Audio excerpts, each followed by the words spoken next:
तो आज हम पढ़ने वाले हैं विभाजिता का नियम। तो चलिए शुरू करते हैं। पहला जो नियम है, दो से विभक्त होने वाली जो संख्याएं, उसका नियम। यदि किसी संख्या का इकाई अंक 0, 2, 4, 6, 8 में से कोई हो तो वह संख्या 2 से पूर्णतः विभाजित होती है। जैसे ये 97,532, ये सभी 2 से विभाज्य हैं। तो एक बार और देख लीजिए, यदि किसी संख्या का इकाई अंक 2, 4, 6, 8 में से कोई हो तो वह संख्या 2 से पूर्णतः विभाजित होगी। इकाई अंक यहाँ आप देख सकते हैं, 2 है, 4 है, 6 है, 8 है, 0 है, तो ये 2 से विभाजित होंगे। तो हम लोगों ने 2 से विभाजित होने के नियम देख लिए। अब तो 3 से विभक्त होने वाले जो नियम है, यदि दी गई संख्या के सभी अंकों का योग 3 से पूर्णतः विभक्त हो जाए तो वह संख्या 3 से पूर्णतः विभक्त हो जाती है। जैसे संख्या हम ले लें 7, 5, 6, 8, 4, तो बटे 3 करें तो इसका योग जो 3 से डिविजिबल हो तो ये हो जाएगा, चलिए 6 4 10 18, 18/3, 3 6 18, तो ये क्या है, 3 से डिविजिबल हो गया। इसके लास्ट का 3 अंक, मतलब यह 3 से विभाजित हो जाएगा। अगला देखते हैं,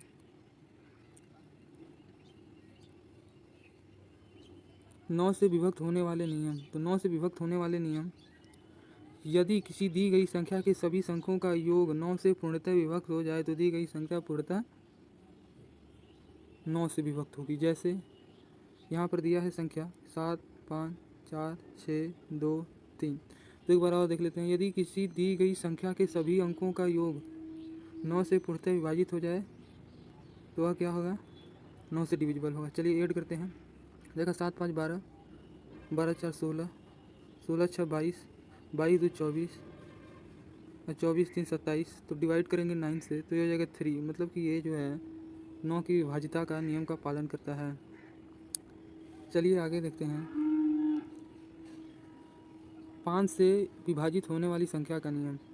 तो 5 से विभाजित होने वाली संख्या के नियम है, यदि किसी दी गई संख्या का इकाई अंक 5 अथवा 0 हो तो वह संख्या 5 से पूर्णतः विभाजित होगी। मतलब कि इकाई अंक मान लेते हैं, कोई संख्या है, अगर इकाई अंक जो है 0 हो, 5 हो तो वह 5 से डिविजिबल होगी। तो इसका नियम ये बोलता है। अगला देखते हैं, 4 से विभक्त होने वाले नियम। तो कोई दी गई संख्या 4 से विभक्त तभी होगी जब उसके दहाई, मान लेते हैं कोई दहाई और इकाई अंकों से बनी संख्या 4 से पूर्णतः विभक्त हो। तो जैसे कि ये ले लेते हैं 978 132। तो यदि कोई संख्या है जो 4 से विभक्त तभी होगी जब उसके दहाई और इकाई अंकों से बनी संख्या 4 से पूर्णतः विभक्त हो।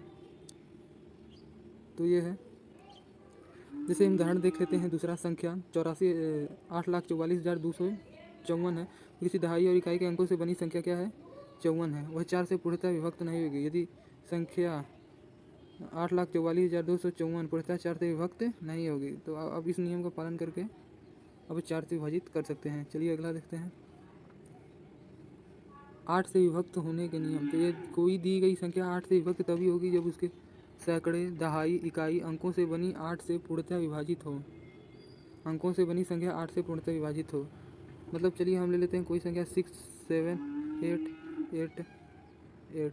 यदि ये 3 संख्या 8 से डिविजिबल है तो समझ जाइए कि ये संख्या भी, पूरी संख्या भी डिविजिबल होंगी। चलिए अगला देखते हैं, 11 से विभक्त होने वाले नियम।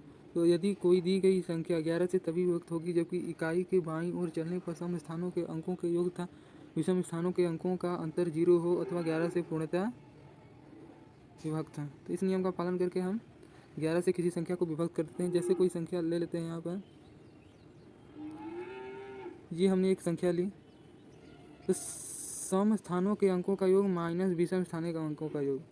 तो सम स्थानों के अंकों का योग ये हो गया 9 + 4 + 1 + 8 -1 + 5 + 6 + 0। तो इसका योग करेंगे 22 - 12, तो 10 आ जाएगा। तो 11 से विभक्त नहीं होता है। तो इस नियम का पालन करके हम डिविजिबिलिटी का ये अगला नियम भी देख लेते हैं और आगे देखते हैं, 7 से विभक्त होने वाले नियम। यदि किसी इकाई अंक को छोड़कर शेष बची संख्या में इकाई का अंक दुगुना घटा देने के बाद संख्या 7 से विभक्त हो जाती है तो दी गई संख्या 7 से विभक्त होगी। जैसे कोई लेते हैं संख्या 8 8। यहाँ आप देख सकते हैं 882, जो 882 में करेंगे -2 और गुणे 2 दूना करेंगे तो 84 है। तो 7 से पूर्णतः विभक्त होगी, अतः 8 से पूर्णतः भी विभक्त हो जाएगी। और ये भी देख लेते हैं 663 भी।